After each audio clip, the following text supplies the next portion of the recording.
Hello friends, নিয়ে চলে এলাম class 9 lesson 1 tales of Bhola গ্র্যান্ডপার এক্সারসাইজ। চলো শুরু করা যাক। Exercise 1, tick the correct answer from the given alternatives. তাহলে যেগুলো দেওয়া আছে অপশানে সেগুলোর মধ্য থেকে ঠিকটা বেছে নিতে হবে। দেখো, number 1, in the bakul tree there lived, এটা হবে অপশান বি মাঙ্কিজ, বকুল গাছে বাঁদররা বাস করত।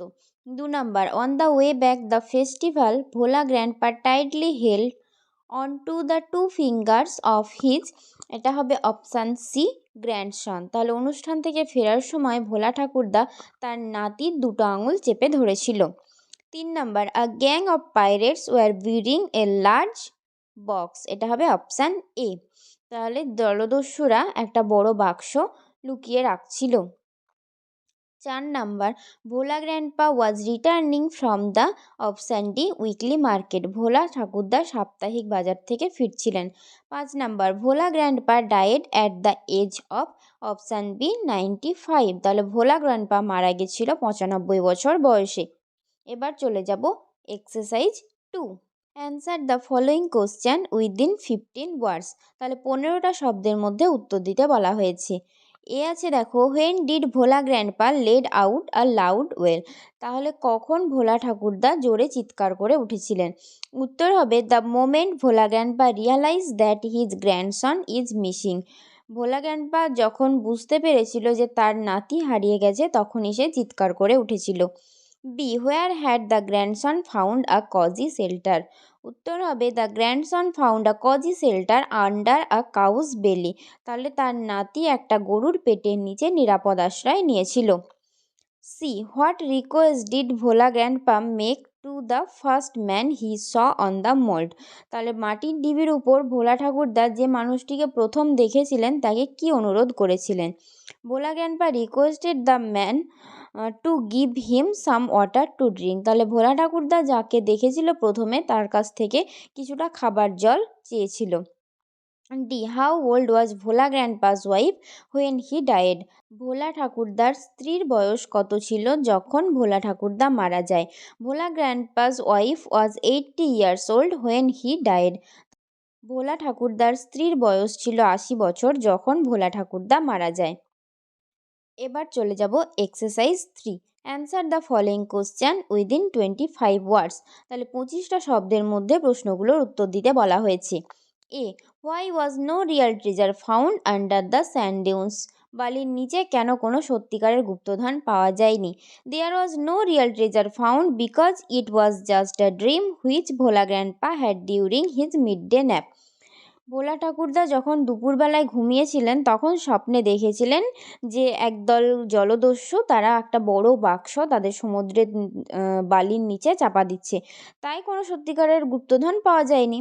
B, what did the tiger do after Bhola grandpa had climbed up the banyan tree, Bhola ঠাকুরদা যখন বটগাছে উঠে গেছিল তখন বাঘটা কি করেছিল।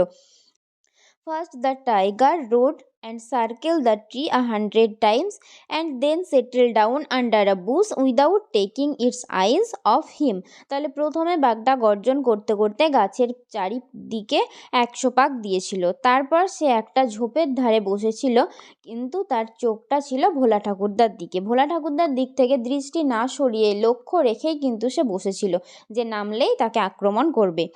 C, what was the reason of Bhola grandpa's death according to his wife, তাহলে ভোলা ঠাকুরদার স্ত্রীর মতে ভোলা ঠাকুরদা মারা গেছিল কিভাবে।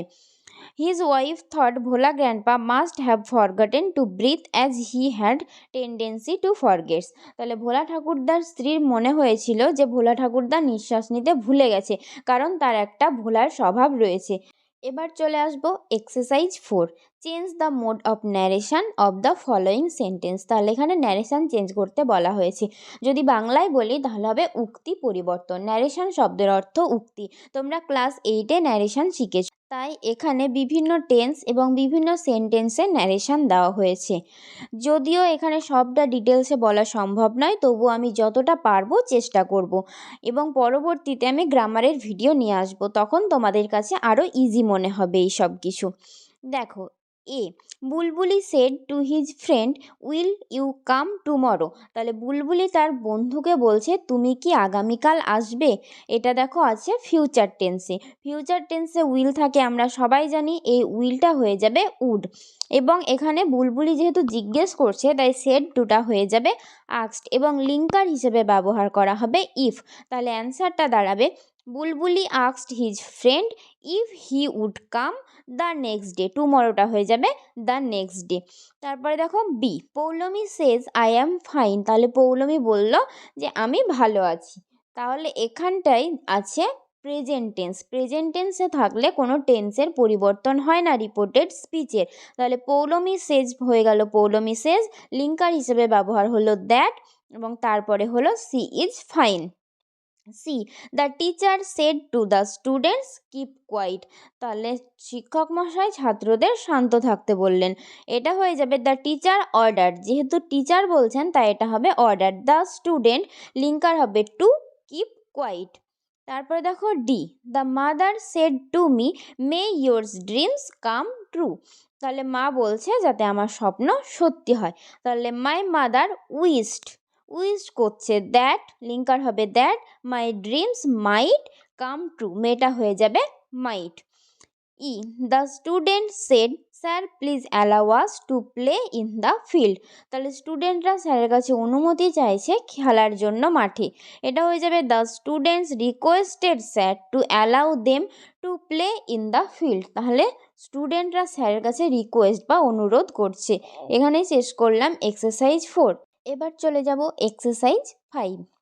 In each of the sentence of the following passage, some articles and prepositions are used in an incorrect manner. তাহলে এখানে যে বাক্যগুলো আছে সেই বাক্যগুলোতে আর্টিকেল এবং প্রিপোজিশনগুলো ঠিক নিয়ম মেনে বসানো নেই।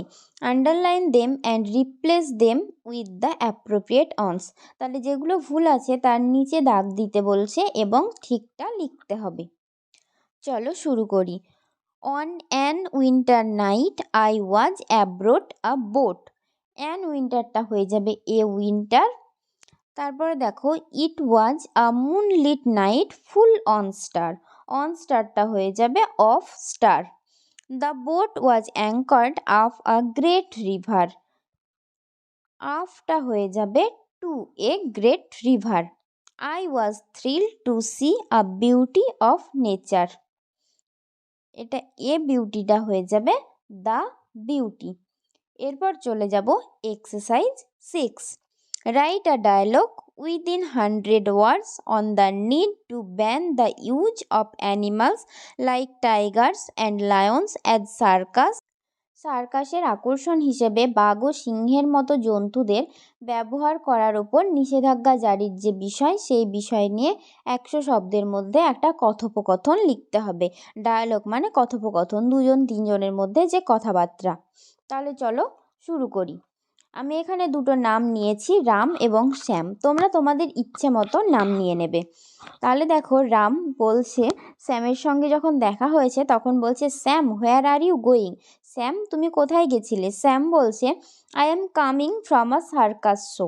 আমি একটা সার্কাস শো দেখে ফিরছি। But one thing hurts me. কিন্তু একটা বিষয় আমাকে খুব দুঃখ দিয়েছে। Ram really what's that. বলছে সত্যি কী এমন জিনিস। Shyam the cage tigers and lions. তাহলে খাঁচায় বন্দি বাঘ এবং সিংহ। Even they are made to show their tricks with life risk. এমনকি সেগুলিকে জীবনের ঝুঁকি নিয়ে খেলা দেখাতে বাধ্য করা হচ্ছে। Ram right you R.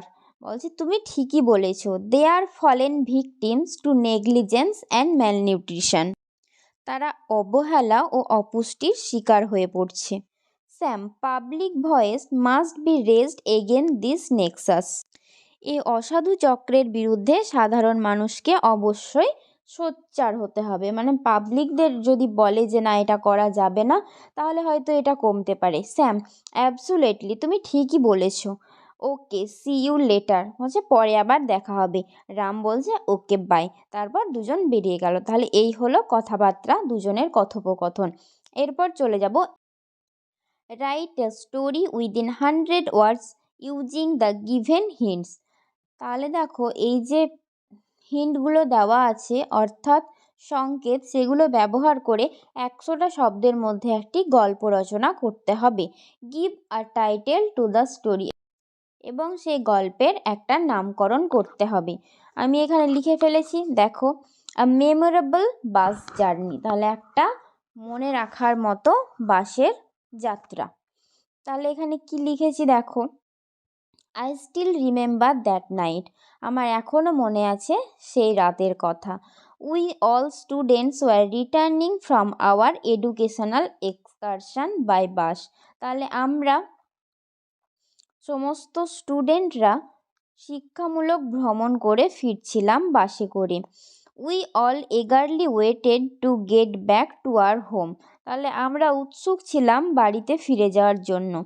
Suddenly we started at a bursting sound in the dark jungle, অন্ধকার জঙ্গলের মধ্যে হঠাৎ কিছু একটা ফাটার শব্দে আমরা ভীত হয়ে পড়লাম বা চমকে উঠলাম। 2 tyres of our bus were punctured, তাহলে আমাদের বাসের 2টো চাকায় পাংচার হয়ে গেছিলো। We had to wait for 2 hours, আমাদের 2 ঘন্টা অপেক্ষা করতে হয়েছিল। It was dark and lonely place which scared us, এটা ছিল অন্ধকার এবং নিস্তব্ধ জায়গা, যেটা আমাদের ভয়ের কারণ ছিল। Everyone in the bus wanted to back home as soon as possible, তাহলে বাসের সবাই যত তাড়াতাড়ি সম্ভব বাড়ি পৌঁছাতে চেয়েছিল।